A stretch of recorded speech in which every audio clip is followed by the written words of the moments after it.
Good morning, everybody. Today is September 6th, and we will be speaking about a few topics today. Before we get to our main topic, I know that Senator Black wanted to make a mention of something that was in the news pertaining to Russia, China, and India. So without further ado, I want to pass it over to Senator Black. Yeah, good morning, Morgan. Principally we're going to be talking about Trump's getting deadly on the war on drugs with the attack involving the speedboat out of Venezuela. But I wanted to just touch on something just recently. It was a tweet from President Donald Trump, and he said, "Looks like we've lost India and Russia to deepest, darkest China." And then he says, may they have a long and prosperous future together. He shared an image of the presidents of the different countries all standing together. It is really frustrating to serious students of American foreign policy, patriotic people who are very focused on the interests of the United States. It is very frustrating when the United States does such intentional things that are so inevitably going to disrupt our foreign policy objectives and prevent us from achieving things we want to. Now, when you fight multiple wars simultaneously, as the United States is doing, you create inevitable conflicts of interest, because what you do to advance one war detracts from the other war.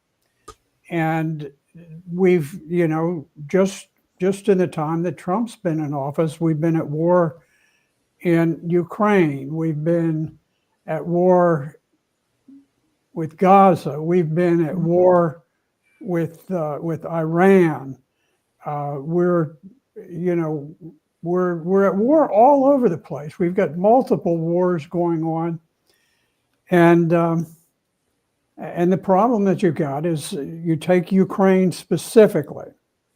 Now, we have no vital national interest in Ukraine. We never have. It's not an ally of ours, contrary to the way it's portrayed sometimes on Fox News. But what it's done is it has required us to spend enormous amounts of American wealth, and as near as I can tell, the major reason for this is that you've got some big banks in London, some big banks in New York City.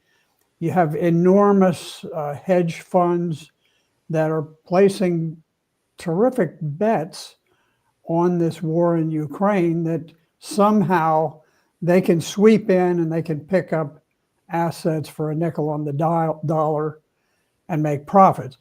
That doesn't benefit the American people one iota. The American people are the bill payers for a nonsensical war immediately on the border of Russia. Russia has enormous national interest in what happens on their immediate borders, just as we would have if you were talking about what's happening on the southern border with Mexico, where we have taken some strong action. So it's frustrating when the pressure built up from all of these neocons who said, yes, let's sanction Russian oil. Let's beat up everybody on the planet if they don't obey our direction and when we tell them don't buy Russian oil. Well, India is a great and large country. It's, I guess, several times larger than ours. Maybe it's four times as large as ours in population, roughly similar in geography. I don't think it's as large as we are, but it's big. And they get tremendous economic benefits from low-cost Russian oil. And when we order India, a sovereign, independent country, when we order them to stop buying oil from Russia, they're a sovereign country. And I think the people of India, just like people of other countries, justifiably say, what is this? Is supposed to be an ally, and they're giving us orders who we can trade with, who we can't trade with, and we're going to run out of rope.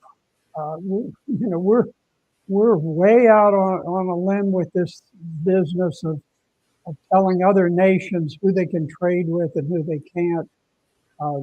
That makes us sort of a global dictator, and they're not going to accept it. And we had held off on these sanctions against India because we knew what the results would be. And I think President Trump he listens to too many people on too many sides of issues, and he finally gave in. U.S. policy, even under Biden, U.S. policy was you don't mess with India because we're trying to have some cooperation with them in our efforts to bottle up China. And I think President Trump just finally gave in to some of these crazies like Keith Kellogg and people like that who just are taking us, in a very bad direction. And so he said, okay, well, let's go ahead. We'll do it. We're going to sanction India. And as soon as he did, the next thing, Prime Minister Modi, who had been a very dear and close friend of the United States, he shows up with President Xi and President Putin, and very deliberately made the point that in a sense those three great nations are allied, not militarily necessarily, but in terms of policy. So we've just done the most insane things to pursue this nonsensical war in Ukraine. And to this day, no one has ever been able to articulate a rational reason for us being in it. Now they say, well, if we don't stop Russia there, they're going to roll into Europe. Mm-hmm. That is demographically impossible. Russia is a vast, enormous country, bigger than any country in the world geographically. And but their population is not that large. They have a modest population, and they simply do not have the population to roll into Western Europe. So even though they've got an extremely effective military, they've got an extremely large and effective military industrial base, they don't have the people, and they don't have the need. It's not like they need to go out and gobble up extra terrain. They don't need it. So it's silly. The whole rationale for it is silly. And anyway, so that's sort of the frustration for the day. It's about a tweet, but it's a very telling tweet because it just shows how bankrupt our foreign policy is in so many respects these days. Yeah, it's certainly repetitive and it's striking because we don't learn the lessons. The sanctions that we placed on Russia did so much harm in positioning what we would do on the national or the international stage, where other countries got angry the fact that, you know, we're continually using this tool of sanctions as uh, as a weapon rather than, you know, a tool to reform potentially a bad government that, you know, that we claim it to be. I believe the metric is that we sanction, I think, 1/3 of the entire globe. We just throw it out there. But with Russia, it was particularly dangerous because Russia proved that it didn't ruin their economy.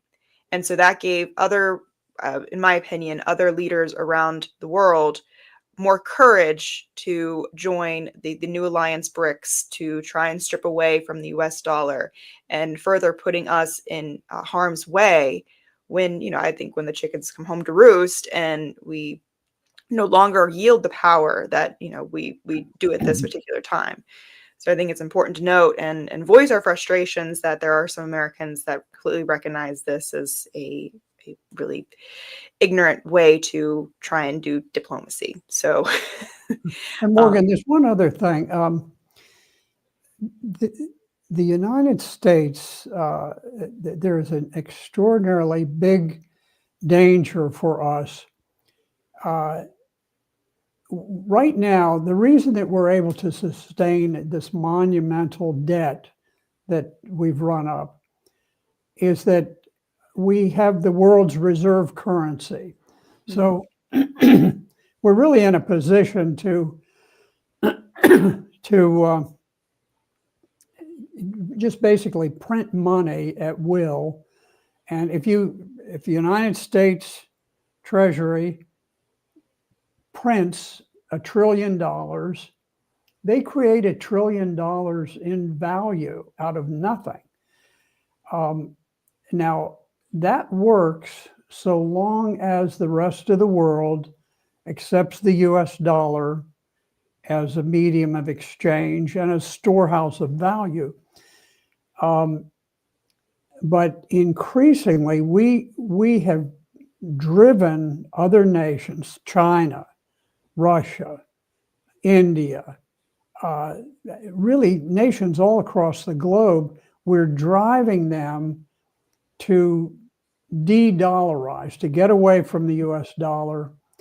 And if ever we lose the world's reserve currency, all of a sudden, those huge debts we've run up will come due. Mm-hmm. And at that point, we will crash into just a monumental depression. And you would think that our foreign policy would be designed to shore up the reserve currency aspect of the US dollar, because who cares what happens in Ukraine in real terms? I mean, let's say Ukraine won or lost the war tomorrow. How does that affect an American? Mm-hmm. Other than having personal interests and, you know, in the outcome, as far as the impact, it's like, all right, okay, well, my side lost or my side won. But if we lost the reserve currency of the United States, it would have a profound effect on every family in the United States. And I mean, you know, your family might lose their homes. They might lose everything they've ever saved. Same thing with my family. Yeah. So it's a big, big deal when we lose that respect of the world that allows them to say, okay, I know they got to mess with their economy, but it kind of works for us to use the US dollar, so let's continue. And it's not like the world is ganging up saying, oh, let's do something devious to the US. They were fine with the US dollar being the reserve currency. China was fine. Russia was fine. But we're using military force in an irresponsible, excessive manner, and we're threatening the financial stability of the country in the process. Yes, I would agree. And I think that kind of shifts us into our new topic, which I would like to preface, this new alliance that's being built, BRICS Alliance. It has, I think, 80% of the world's globe that is seeking to be in alliance with this particular economic alliance, I should say, but they are still trying to roll out this currency. I remember years ago, there was economists saying that we shouldn't worry about BRICS given Saudi Arabia. Saudi Arabia gives us the petrodollar. Therefore, there is this insurance that will always have this hegemonic power of this currency exchange. Given the war or the genocide that's happening in Gaza, Saudi Arabia actually requested to join BRICS and has relinquished its contract with the United States government on the petrodollar, no longer ensuring that they would force countries, if they wanted to buy oil, they had to exchange in US dollars. And then that therefore trickled down to other nations, just making it easier to exchange the US dollar. And that, in my opinion, really solidified the spot of the US dollar being the world, exchange currency. So we spoke about it last week, this new initiative of the Trump administration to start attacking drug cartels directly. And we had made a mention that Venezuela appears to be in their sights, and we don't really further understand why. So that I guess I'm kind of not really being concise on how these two tie up. I want to just play this particular clip of Donald Trump in Greensboro, North Carolina, when Biden was in the presidency. We're buying oil from Venezuela. When I left, Venezuela was ready to collapse. We would have taken it over. We would have gotten all that oil. It would have been right next door.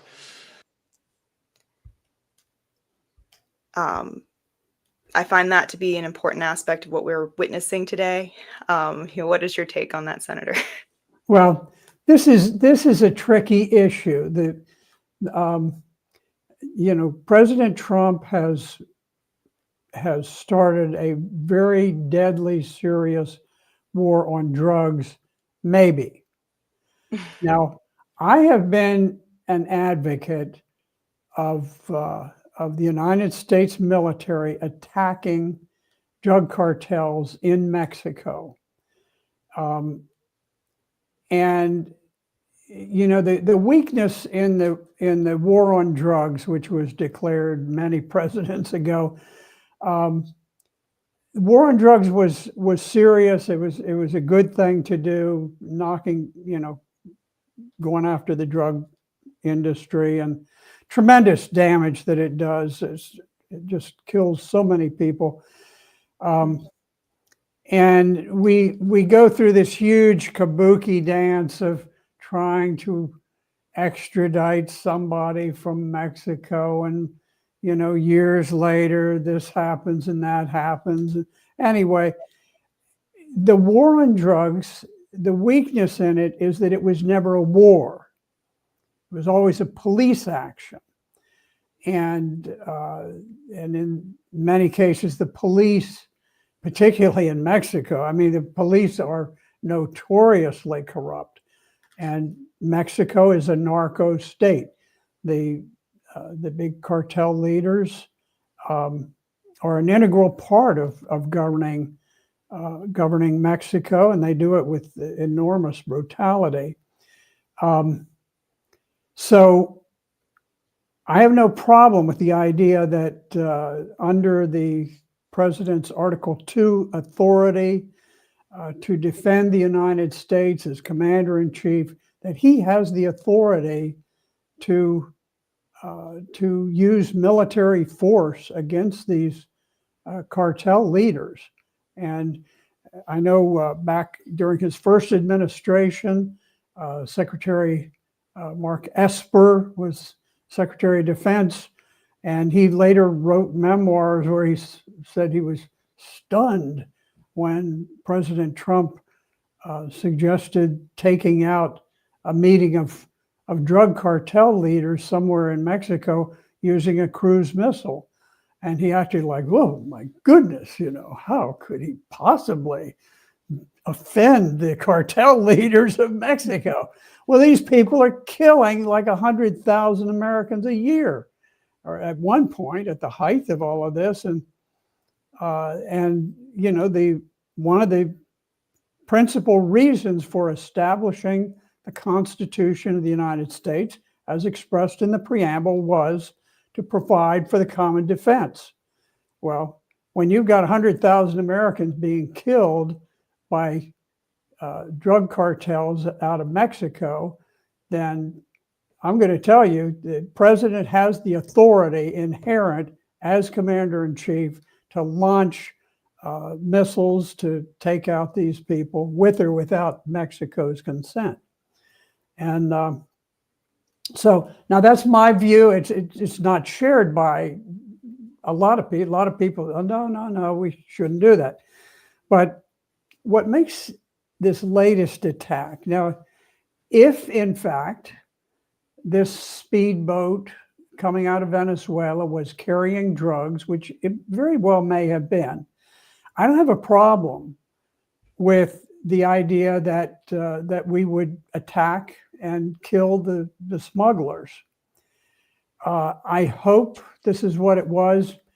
And honestly, when you look at a vessel of this size out on the open seas, high-powered outboard motors, pretty suspicious what they're doing. And apparently intelligence said that this is following a route that's commonly used for drugs. But what worries me is that our first use of military force against drug operations is not being used in Mexico, where probably 90% of all of the drug activity feeding into the United States take place. Probably number two is out of Colombia, where we've been very involved in trying to suppress cocaine trafficking out of Colombia.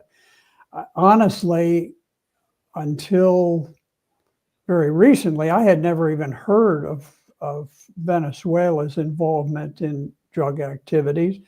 I don't deny that there probably are some drugs coming out of there, but it's not the hub of drug activity against the United States.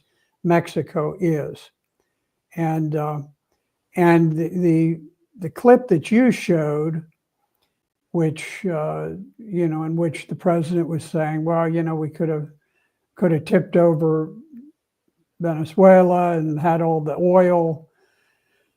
I'm afraid that may be what's going on here, and I'm just tired of us knocking off one country after the other. It's like we're, like we need to take some sort of a relaxing pill to say, okay, let's cool it. Let's have a week in which we don't declare war on anyone. Okay, there should be the 1 week. Maybe we make it a national day of this. Every year on this particular week, we will not attack any other country. We will not begin an attack. It's just, I've been around. I've watched foreign policy since the Korean War was going on, when I was a little tyke and walked out on the breezeway in the darkness after I'd been having political discussions with my uncle and my father. And I think I was about 9 years old at the time, and I listened to the radio playing through the screen window, and they were talking about the war in Korea. And I sat there and I was absorbing all of the discussion of the flight of refugees and the clogged roads and the retreat of American forces and the casualties and so forth, and just conceiving of these things taking place on other parts of the globe. And while I have watched international affairs for long over half a century, I can't say that I've seen a time when we have just helter-skelter gone to war with so many countries, so many places, just in a state of perpetual conflict with everybody. And, we keep talking, well, they're rumored, well, we ought to give this one the Nobel Peace Prize and that one. We gave the Peace Prize to Barack Obama, and he turned out to be one of the most bloodthirsty presidents in American history. Mhm. I'm not real keen on giving Trump the Nobel Peace Prize. He said he stopped a war in the Congo that I didn't know existed. But at the meantime, we're carrying out kind of a Holocaust in Gaza. Just the slaughter of innocent, starving human beings, and to claim that somehow we have the mantle of peacemaker. We've we say, well, we want the war to end in Ukraine. But we're the ones who are throwing logs on the fire. We're the ones who provide all of the wealth and all the money. And, now we're trying to channel it through Europe. So it looks like they're doing it instead of us, but it's coming from us. And so we're going to have to shift. Great empires often collapse cataclysmically because of an excessive reliance on military force. Mhm. And, when France came to the rescue of the colonies, the 13 colonies under George Washington, they were in revolt against Great Britain. And our history books don't talk about it very much, but it's very unlikely that the colonists could have gained their independence without very major intervention by the French military, the French fleet in particular. And but what happens after that war, that terrible war that, we were a piece of a bigger war between France and Spain and Great Britain. And in the end, France was just bankrupted. And part of it was because of what they had done here with the Revolutionary War in the United States, or what became the United States. And so that led to the French Revolution, which was a terrible sort of a communist type revolution with it was a class warfare against the elites, the well-to-do, and people were beheaded. That came about because France had exhausted itself militarily and had engaged in far too many military ventures. And I worry about that because I've bled all over the battlefield for this country, and so I do worry about it. Now, it is interesting that back in April, there was a secret intelligence assessment that was rendered on Maduro's connection with the Tren de Agua, this group that's been declared a terrorist group. And U.S. intelligence agencies rendered the assessment that said that Maduro's government probably does not have a policy of cooperating with Tren de Agua and is not directing their movement to and their operations within the United States. On the contrary, U.S. intelligence agencies said Venezuela largely views Tren de Agua as a potential security threat, an internal threat to Venezuela. Wow, So, that kind of reminds me of we spoke about it before, the CIA threat assessment that Tulsi Gabbard, under Tulsi Gabbard's directive, wrote on, they wrote on numerous stations, but particular on Iran, where you have this administration that's particularly going against some of the intelligence that's being put forth for, public record. And see, people can find within that CIA threat assessment, annual threat assessment, it states clearly that they are under the understanding that Iran is nowhere near building a nuclear weapon, that through their intelligence, they still find that, given their fatwa, pardon me if I pronounce that wrong, they believe it's a grave sin. None of that has truly changed, and therefore they conclude that Iran is not, building this weapons of mass destruction. So that's it draws a lot of parallels there. What are your thoughts on that? That's very concerning when you have, for the public to find, and then you have this posturing by an administration that they should be heeding that intelligence. Yeah, we spend vast fortunes on 18 separate intelligence agencies. I mean, it's bizarre. Why a country would do this while we're bankrupt anyway. But then, some of them are very professional. And just the other day, I saw this huge medallion, beautiful medallion, that had been awarded to the family of a CIA agent.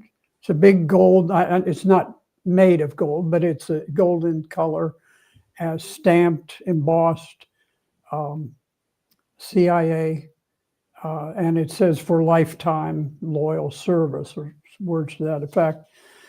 And so we have this enormous intelligence empire, and it generates opinions or assessments, which is, the educated understanding of many people based on all sorts of intelligence, and then we ignore it. I mean, we routinely ignore the determinations when we make these decisions to go to war. The decision to go to war is typically prompted by foreign lobbyists, and not all just foreign. I mean, there are there's even some big American banks and huge American hedge funds that have placed bets on the outcome of the war in Ukraine, and they're going to lose some money if there's peace. And so they want the war to continue. And the big Powerball for them is if they can break up Russia, and they can all become trillionaires from the wealth of the enormous Russian country. And so, but the American people don't play in that. The American people don't have a role to gain from the outcome of the Ukrainian war. We only can be losers. Because we lose financially, we lose in terms of the fiscal stability of the United States of America. Yeah. And so, like you say, I mean, it's not just this one instance, but here we have the opinion of the intelligence agencies that Maduro is not involved with Tren del Agua, and that Venezuela views them as an internal security threat. Yeah, and I would add, this stance that we've taken with Ukraine and the continually aiding in Israel's just crimes that they're conducting in Gaza, it also leaves us in a worse stance. I know there was some military officials that were raising the alarms that you're basically depleting the American arsenal. You're sending all these weapons out, and for not direct conflicts that affect the American sovereignty.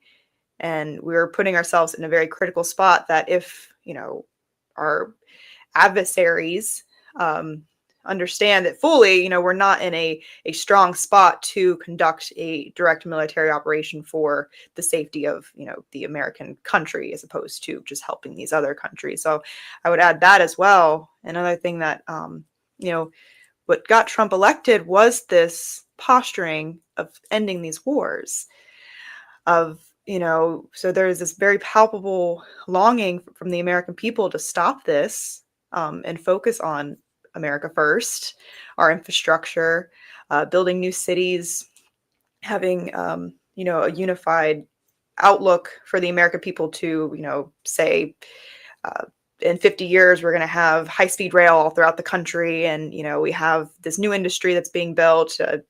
Kids want to go to school and learn that trade. We don't really are not setting our focus on that. I wish that Trump had taken this route, and I hope that he does transition to that, because I feel like that is what America truly needs right now, as opposed to what broke the news yesterday. It had been floated a few days, was this rebranding of the Department of Defense. Would you like to speak on that and make a comment on the new name that draws some similarities from the past, but kind of, given our way that we've been conducting ourselves, doesn't really sit well with some people? Yeah, Morgan, as we were discussing before we went on air, the department was always called the Department of War from the beginning, when George Washington was the president, up until the Second World War. And then with the Cold War, where you had two nuclear powers who said, okay, we don't want to pull the trigger, but at the same time, we've got competing interests. And we sort of developed ways of operating where we pushed back and forth one another, but we did it in a way where we were very careful not to trigger the nuclear holocaust. Mm-hmm. And it was in that environment that we changed the name of the Department of War to the Department of Defense. I suppose it's not the biggest thing in the world, but it makes me uneasy that at a time when we are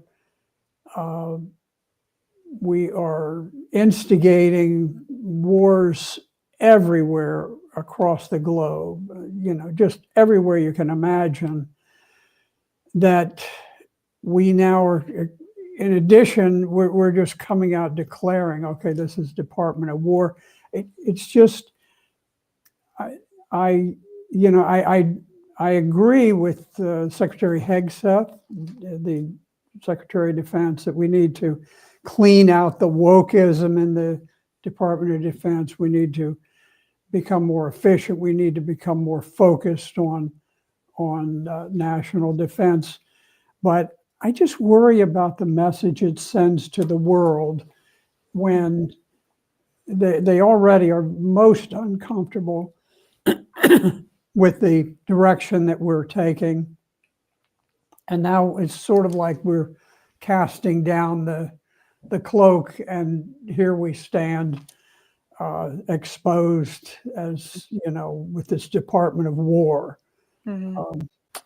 It just makes me uneasy. I think diplomatically, it's probably not the best step for us to take. So I would go slow on that if it were my decision. I think we need to work very hard at reducing our military profile. Mm-hmm. Russia's not attacking everybody on the planet. China's not.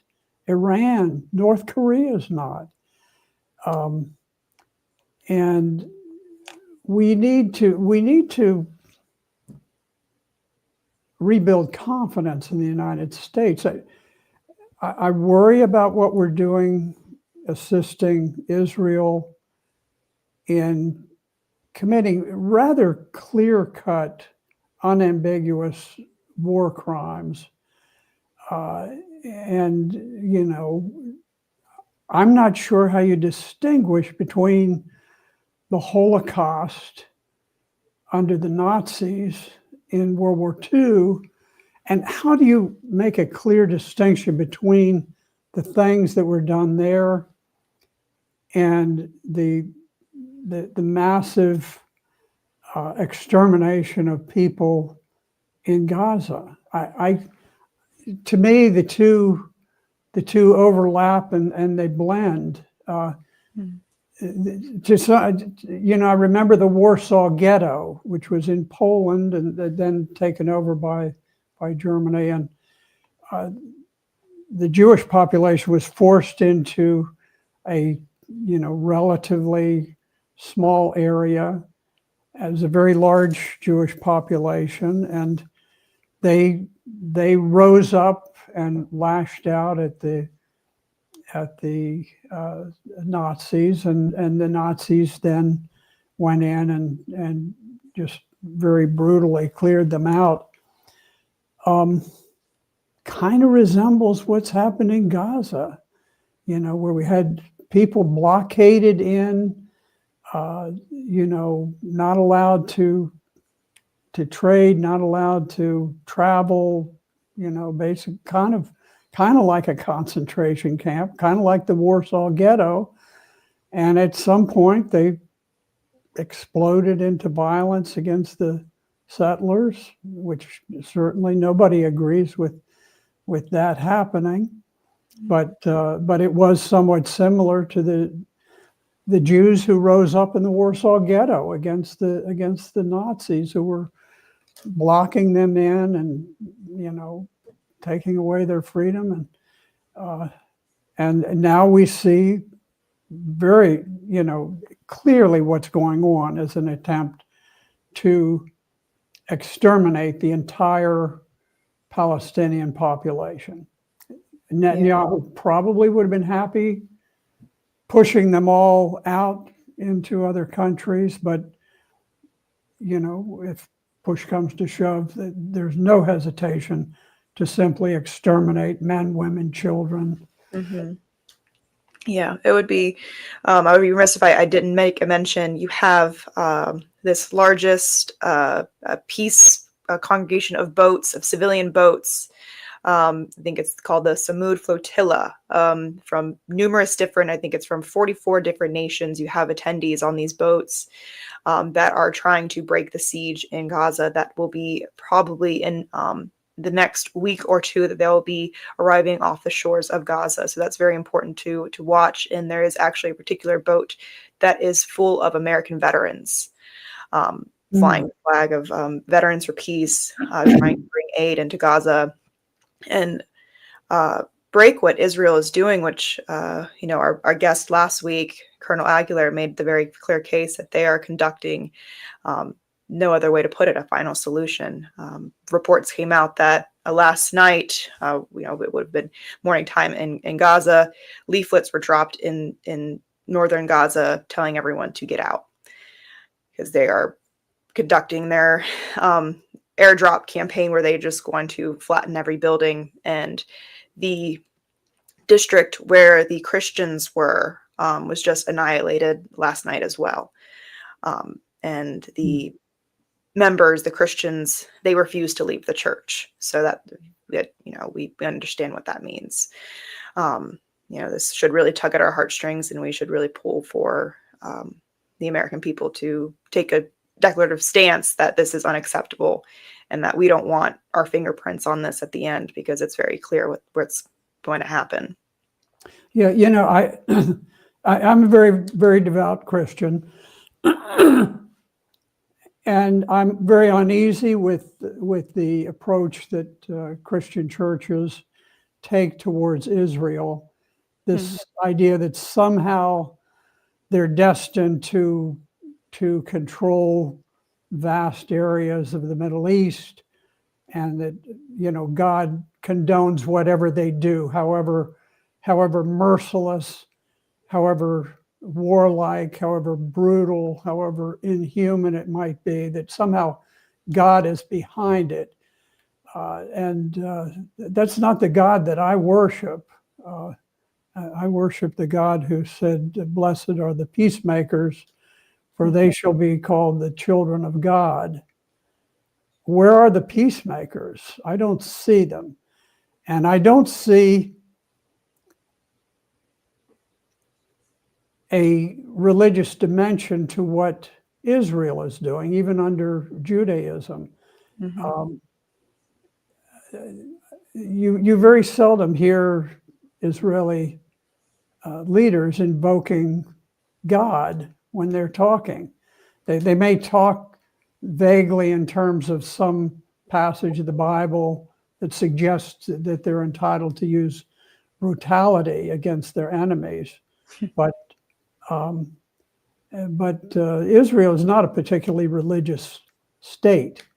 It is less religious than the vast majority of countries in the world, and somehow they've managed to leverage Christian beliefs in their way, and honestly, I see them getting away with having Christian churches overlook the teachings of Christ in favor of the Old Testament teachings, and a Christian cannot separate the two, cannot separate the notion that Jesus was the new covenant and that he was not the leader of war that had been expected. You know, the Jewish leaders had expected that when the Messiah came, he would be a warlike Messiah.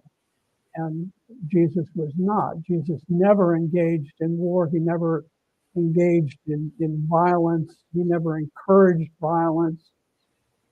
His every step he took throughout his life was a step taken in favor of mercy, Mhm. forgiveness. Uh, you know the you know the um, you know helping people who are the poor, who are the downtrodden, who may not be favored by cultures, and so the idea that somehow uh, Jesus would condone the deliberate kneecapping of children, so that they're not only would they be crippled for life, but their entire family would be dragged down by trying to care for them and nurture them. This has been a long-standing policy of Israel's, to kneecap teenagers and young boys, young girls, Mhm. so that the entire culture is always dragged down by constantly having to care for people crippled by Israel, using sharpshooters to gun down people. And we heard from Dr. Perlmutter that about the takeover of hospitals, and how this one case he described where an Israeli soldier came into the operating room while the surgeon was conducting the operation, had the patient opened up on the operating table, and the soldier said, "Get out of here, get out of this hospital."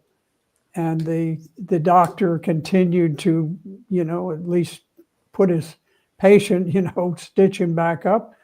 And the soldier deliberately kneecapped the doctor, blew out most of his knee, and left him bleeding on the floor. And he will be crippled for life, which is part of Israel's policy to cripple people. Yes. And we need to get away from what Israel is doing Mhm. in Gaza. We need to get out of, and in the West Bank. In the West Bank, that is the people in the West Bank never rose up. They never did anything. And the settlers just used the Gaza thing to suddenly devour them and to begin to murder them and to beat people to death and to steal their farms and to destroy their crops. I mean, this is just evil. It's thievery. Thou shalt not kill. I think that's part of even the Jewish religion. Thou shalt not steal. What gives them the right to steal people's property? What gives them the right to beat to death American citizens in the West Bank who are visiting with their families? Yeah, it is so heartbreaking, and I'm glad that we spent some time to bring that to the forefront, because it is,